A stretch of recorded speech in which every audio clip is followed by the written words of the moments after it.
A huge congratulations to you to making it all the way to the end of this course. So now that you're right here at the end of the course and that you know all the strategies that you need to know to win in this market, this is one of the things that we went through this earlier in the second section of the course, but it's very, very key for your success in this market. So that is why we are about to go through it again. But this is the money management strategies which will help you to manage your risk in this market, because risk management is everything when it comes to being a successful trader in this market. So this is what basically separates winners from losers in this market. So remember, here day and night we make winners. So this is why we are going through this one more time, so that we know that you really understand what you need to do.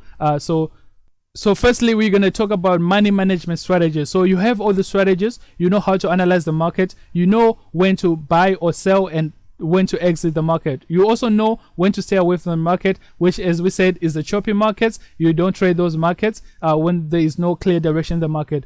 This is all important for you to know as a trader, but you are still missing the key, which is money management plan. So the most important thing traders don't talk about is money management. And this is what makes a difference between traders. It separates successful traders from losing traders. So if you're still trading without a money management plan, you are just wasting your time and money. Nothing is going to work out for you. Even if you have the most powerful trading system in the world, like the bank trader strategy that you just got here day and night, you will still want to be able to make it in this market, because risk management is very key. Most traders spend months and years looking for the right system, and they focus on how to enter the market, but they forget about money management. So money management aspect number one, which is position sizing. So one of the most important components of money management is position sizing. What I mean by position sizing is the number of lots you are risking per trade. So all brokers by now offer mini lots as the default position size. So the smallest value of a mini lot is actually approximately $1, so $1. There are brokers that offer 10 cents for a mini lot, which represent an opportunity for traders who don't have bigger accounts, giving them an opportunity to then begin with as little as $300 and still have the chance to grow it beyond that initial capital. When it comes to position sizing, you should think in terms of dollars instead of pips. Let's say you are trading 2 mini lots of Euro USD. This means that you bought or sold 20,000 worth of US dollars. So if the market moves in your favor, you win an amount equal to $2 per pip. If you make 30 pips, you will have made a profit of $60 out of this trade. Let's say you put 50 pips stop loss and 100 pips profit target.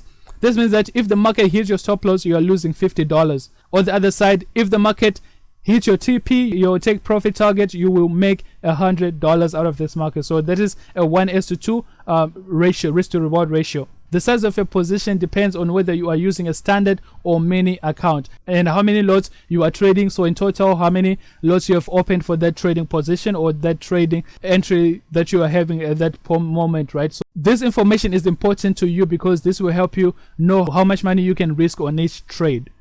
Now this brings us to our risk to reward ratio. So the risk to reward ratio concept is what will make you a winner in the long run. Before you enter a trade, you have to know how much you will win if the market goes in your favor, but you also need to know how much you will lose if the market goes against you, because remember, you can never be 100% correctly all the time, but we aim to win more than we lose in this market. So never enter a trade which the profit is less than the amount you are willing to risk. If you are risking $100, for example, your profit target should be at least $200, nothing less than that. This is a risk to reward ratio of at least 1:2, which is the minimum that we recommend that you trade with. So let's suppose that you took at least 10 trades, right, with 1:2 risk to ratio reward. In every trade you risk $100, you won 5 trades and you lost 5 trades.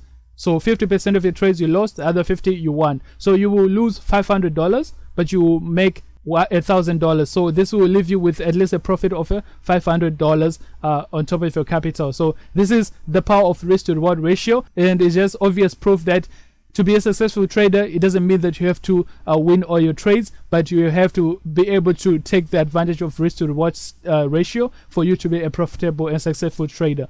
So our next important aspect is the importance of a stop loss. So a protective stop loss is an order to exit a long or short position. So whether you're buying or you are selling, when the price moves against you to a specified price. So you will actually know how much you are willing to risk or lose when the market turns against you. Stop loss ensures against a usually large loss and has to be used in one way. So An initial stop loss can be placed with your order on the trading platform. The trade will close automatically when the stop loss is hit. So this type of stop loss will allow you to execute your trade and go spend time with your family or friends, and it will help you to trade out of your emotions. So it will help you take out emotions out of your trading, and this is one aspect that helps us to stick to our trading plans, because emotions, when they kick in, when we allow them to kick in a lot, you will just let go of all your trading plans and trade against your own strategy, and this is very, very risky. So it will take out your emotions, because you know how much money you will lose if the market does not go in your direction and goes against you.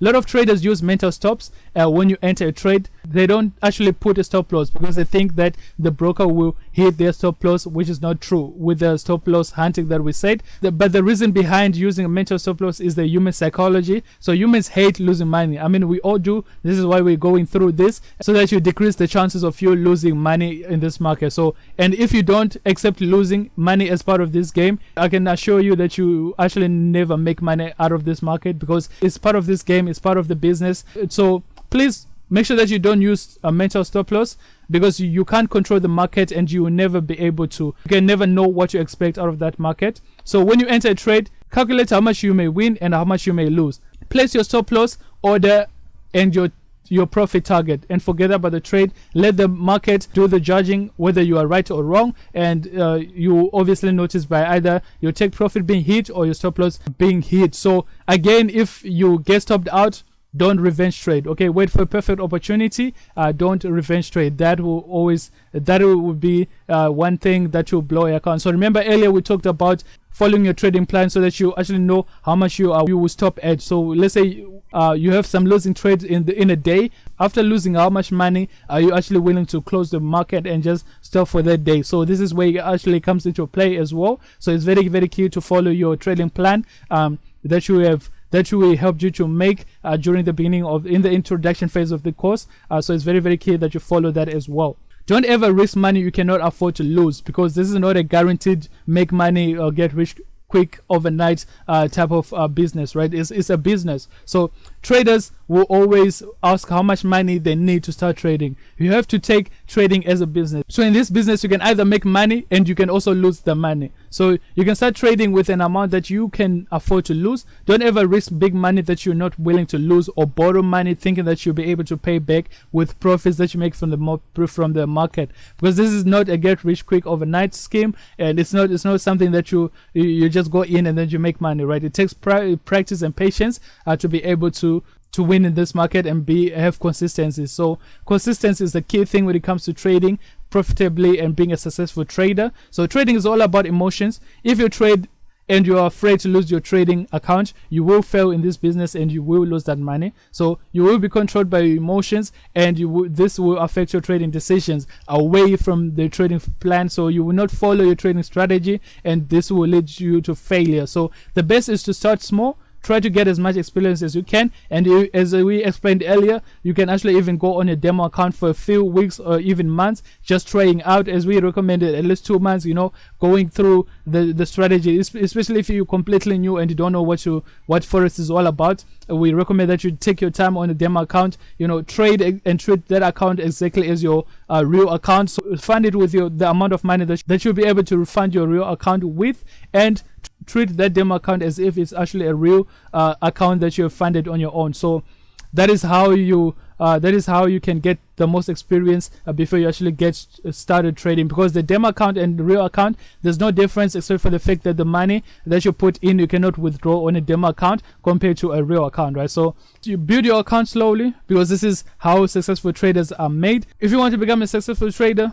make sure that you practice patience, because patience is key for one to become a successful trader. So this is the end of the course, and we hope that it has helped you. It has helped you create a powerful strategy. You have learned everything that you need to learn on this strategy. So Well, I would actually advise you to go back through some of the parts of the course that you have not understood very well. So as you can see, we've tried to break it down into steps and different video sections that you can actually go back to know, okay, this is the part that I'm struggling with, and then you can hammer it down on it and practice, more and more until you actually get hold of it, and take some notes so that you can have reference where you can take a look at instead of going through the whole course again, right? So every time that you are missing out on something, right? So thank you very much for taking your time to go through the course, and so we hope to hear your testimonials and see your results here day and night. So make sure that you show us your results, you send us your results, and basically want to see you grow as a successful trader. So remember, anybody can teach you Forex, but here day and night we teach you how to win.